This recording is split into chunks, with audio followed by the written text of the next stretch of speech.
अस्सलाम वालेकुम। अबरार रशीद आपकी खिदमत में एक मरतबा फिर हाजिर है और एक अच्छी खबर है और बड़े जज्बे वाली खबर है।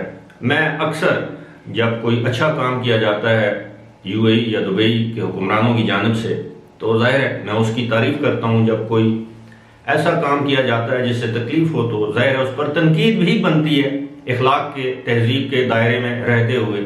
बहुत से लोग मुझे कहते हैं जी मैं दुबई या यूएई की नेगेटिव खबरें पेश करता हूँ। बहुत से लोग ऐसे हैं जो मुझे कहते हैं कि जब मैंने दुबई जाना होता है तो मैं पॉजिटिव खबरें, अच्छी खबरें उनकी देता हूँ।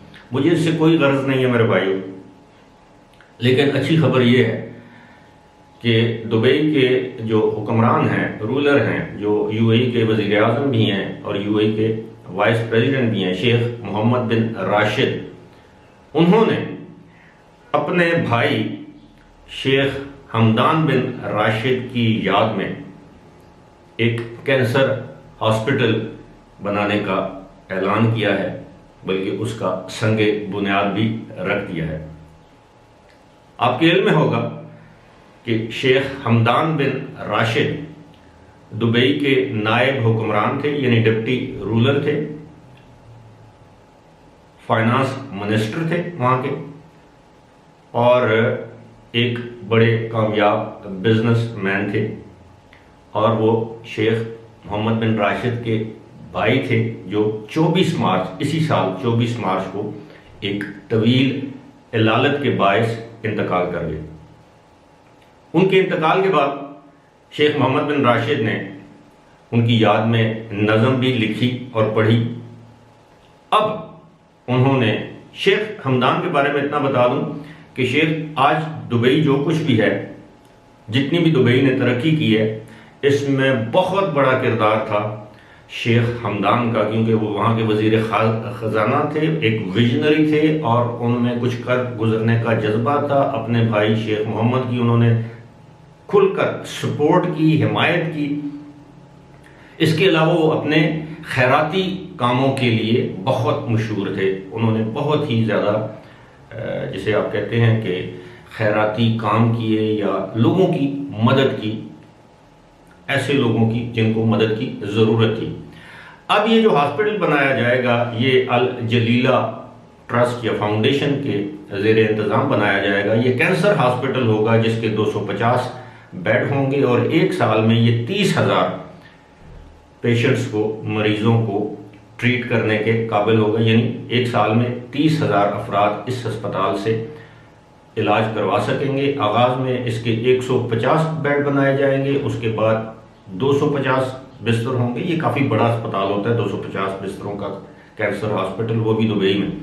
ये भी बताया गया है कि इसकी 7 स्टोरीज होंगी, यानी ये 7 मंजिला ये हॉस्पिटल होगा और दुनिया का जदीद तरीन हॉस्पिटल होगा जो 2023 में, यानी आज से 2 साल बाद ये काम करना शुरू कर देगा। यानी इलाज की सहूलियात कैंसर के पेशेंट्स को फराहम करना शुरू कर देगा। अब बज़ाहिर ये आपको एक मामूली सा अस्पताल लगे या मामूली सा जेस्चर लगे, अब इस हॉस्पिटल का नाम भी शेख हमदान बिन राशिद कैंसर केयर हॉस्पिटल होगा। अब ये आपको शायद ये इतनी बड़ी, ये जिन लोगों के ख़ानदान में कोई कैंसर का पेशेंट है या था, ये आप उन लोगों से पूछिए कि कैंसर का इलाज कितना महंगा है, कितना तकलीफ देह है। और आज से 15-20 साल पहले तक तो पाकिस्तान जैसे मुल्क में तो कैंसर का इलाज था ही नहीं। मेरी अपनी वालदा को, अल्लाह उनकी मग़फ़िरत करे, उनको कैंसर डायग्नोज हुआ। पाकिस्तान में उस वक्त इलाज ना होने के बराबर था। यानी आप ये समझ लें कि बस हम लोग बदकिस्मती से डॉक्टर्स के कहने पर बस उनके मरने का इंतज़ार कर रहे थे कि तकलीफ नहीं देखी जा रही थी। तो ये जिन लोगों को कैंसर की जैसी एक मूजी जानलेवा, तो मैं अब नहीं कहूँगा कैंसर काबिल इलाज मर्ज़ है अगर वो बर वक्त उसकी तशख़ीस हो जाए, लेकिन जिन लोगों के, मैं जो बात जो करना चाह रहा था वो ये है कि जिन लोगों के घर में, ख़ानदान में कोई कैंसर पेशेंट है, आप उनसे पूछिए कि ये कितनी बड़ी नेमत है कि अगर आपके पेशेंट का इलाज, ख़ास तौर पर उन लोगों के पेशेंट का इलाज जो अपने पेशेंट का इलाज करवा नहीं सकते माली तौर पर, अगर उनका इलाज मुफ्त किया जाए, या अगर जो अफोर्ड कर सकते हैं पैसे लेकर उनका इलाज जो है वो बर वक्त और जदीद इलाज किया जाए, तो उससे बड़ी नेमत हो नहीं सकती। अब इसमें कोई शक नहीं, जिस तरह पाकिस्तान में Shaukat Khanum memorial cancer hospital है, जो इमरान खान हमारे वज़ीर आज़म ने अपनी वालदा की याद में या अपने वालदा के नाम पर जो हॉस्पिटल कायम किया है, इसमें कोई शक नहीं। वो वहाँ पर जिस तरह की सहूलियात गरीब नादार लोगों को फराहम की जा रही हैं वो काबिल तहसीन है। लेकिन इस तरह का अभी पेशावर में उन्होंने हॉस्पिटल कायम किया है, कराची में किया जा रहा है। अल्लाह करे कि पाकिस्तान के हर शहर में इस तरह के हॉस्पिटल्स हुकूमत कायम करे, ना कि खैराती इदारे। लेकिन उसी के साथ साथ हमें दूसरे ममालिक से इस तरह का सबक सीखना चाहिए कि किस तरह हम लोग, कोई हमारा बड़ा रहनुमा मर जाए, शहीद हो जाए, फोत हो जाए, इंतकाल कर जाए, जो भी है, हम चाहते हैं कि उसके नाम पर एयरपोर्ट बन जाए, उसके नाम पर सड़क बना दी जाए।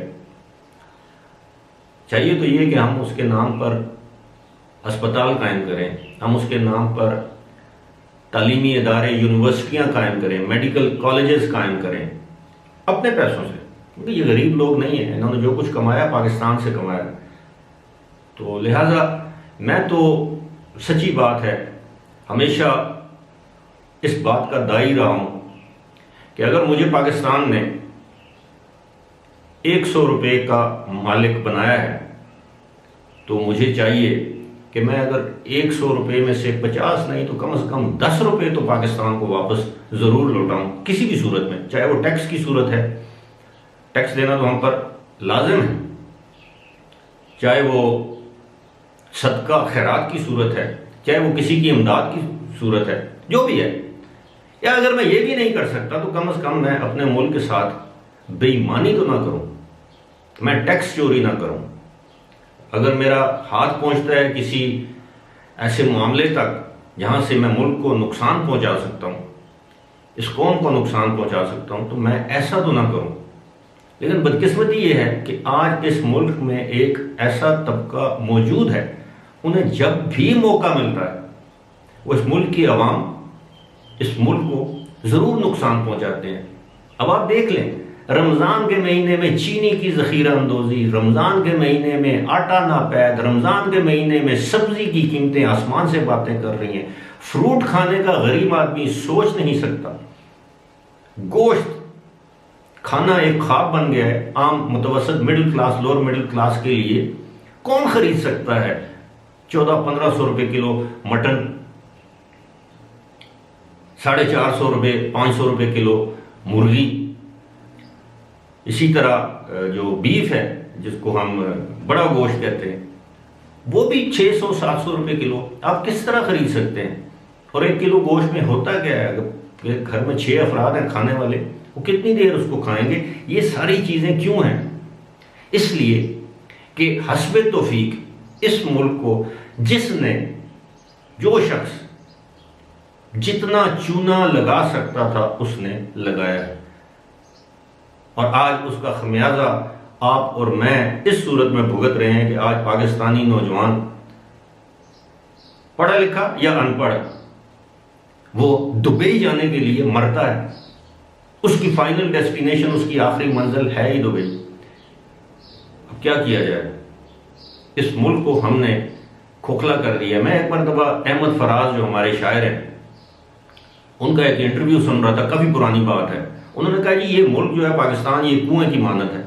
खैर ये वीडियो के आखिर में हो सकता है आप ये इतना ज़्यादा लोग ना देखें, मैं इसको फिर किसी वीडियो में भी इसका जिक्र करूँगा कि हाँ, पाकिस्तान जो है वो एक कुएं की मानत है, जिसका पानी तो हमने निकाल लिया है, अब उसके नीचे जो कीचड़ रह गया अब उसको हम समेट रहे हैं, वो हासिल कर रहे हैं। तो ये हालत है हमारी।